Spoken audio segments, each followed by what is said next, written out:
Well, hello. Lesson 1-1, learning to count. I almost feel like I need to do this in the Sesame Street The Count. Today we learn to count. First, why do we count? All right, I'll stop with that nonsense accent.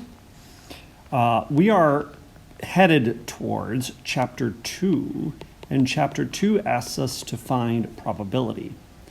To find a probability, we need to know the desired count divided by the possible count. And so, because of this need, we've got to learn how to count things. Unlike kindergarten, it's going to be a little bit trickier. Sorry. I should ask kindergartners how tricky counting is, but maybe it's tough. I forgot. Outcome. What is an outcome? This is a vague word. It's hard to describe, but it means any possible event. An example of an outcome is that it is the weather outcomes: rainy, snowy, sleety, sunny, windy, hurricaney, yucky. In general, it's just too cold for me here. Sample space. The sample space is all of the outcomes listed.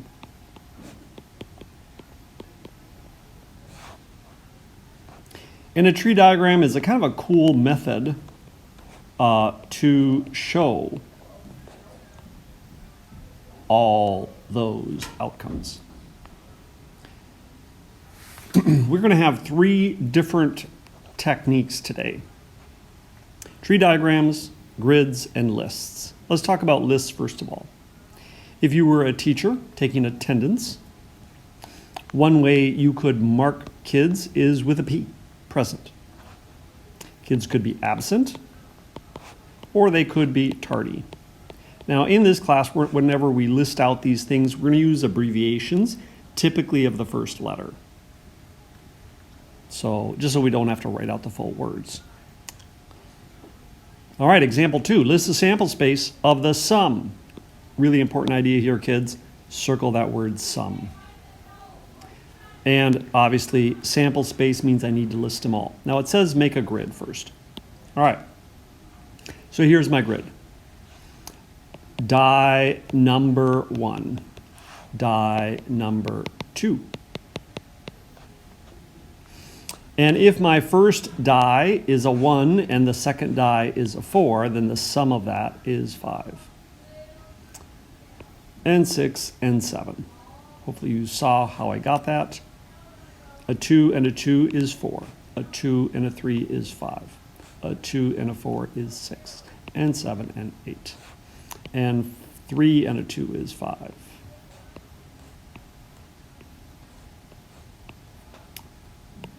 And we could fill this whole chart in. A lot of kids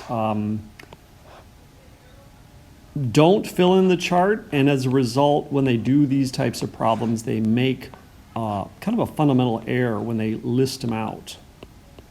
Now, really important that you recognize that number. So when I make my list, there are some children that make this list and they go, oh, I know, the list is this. And this is almost right. This is almost the sample space, but clearly this person was asleep at the wheel. 1 should not be in that list, correct? The smallest sum of 2 dice is 2. So from 2 to 12 is my sample space. All right, you work at Menards, and you're the manager there. 3 people have come to you, Anitra, Brandy, and Cody, and they're applying. So you need to arrange their interviews as their manager. Arrangement number 1, you call Anitra to go first, Brandy second, Cody third. Is there another possible arrangement? Why, yes. This didn't say how to make the list, so I'm going to go A, and then I'm going to switch Cody and Brandy around. And then I'm going to start my next with the B lists. And then your C lists.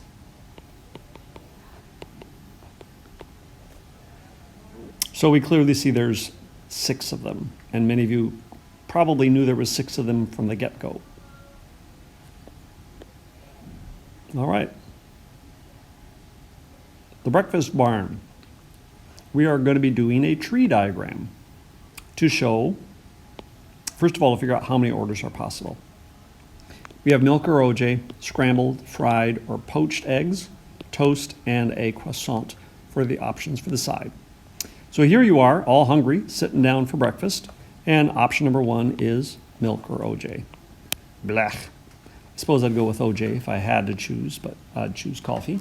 Or what I'm drinking right now, a nice sip of tea. Delicioso. All right.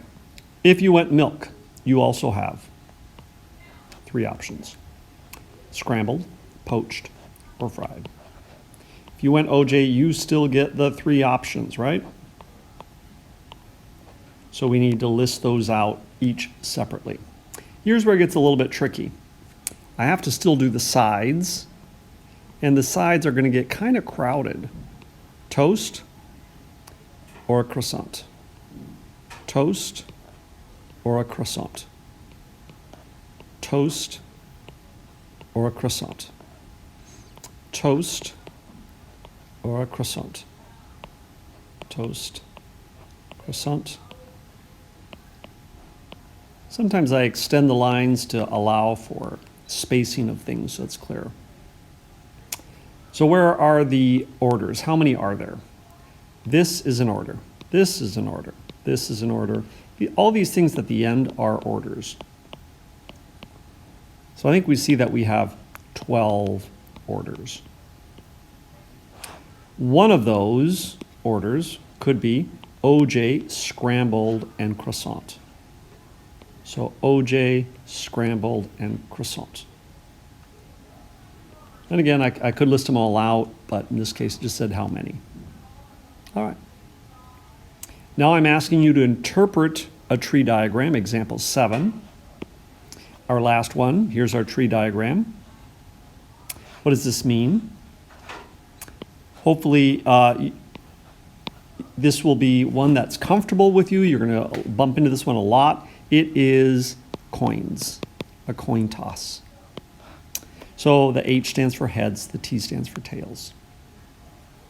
Item number 1, what are there 2 of in this? Well, hopefully you can see that there's 2 outcomes for each coin.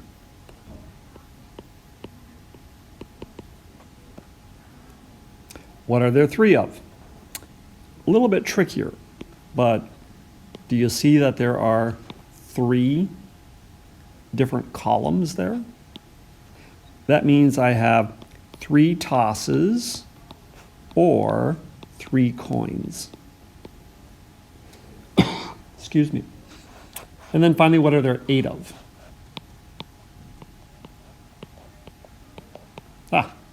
Okay, so there's 8 total outcomes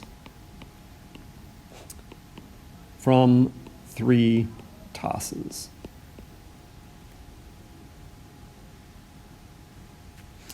Again, I could list them all out. There's one of them, right? There is the second one that I listed. I just listed those 2. HHH, HHT. So, we have these 3 methods: organized lists, tree diagrams, or grids. Some of them will be more favorite. We need to use tree diagrams in chapter 2 as well. So some people like the visual nature of a tree diagram, but they get confused with the branches. How many branches do I need? Blah, blah, blah, blah. It just gets confusing for them. Organized lists. Some of you are experts at this, right? As long as it is organized and you have a method to your madness, then it's good. If it's disorganized, then a list can be hazardous because you never know if you've got them all. Grids don't always work in all the scenarios. When they do, they're very nice. They show you all the different possibilities. But you can only have two choices. Two choices only. All right, well, good luck in your homework. Tomorrow we'll start lesson 1, 2.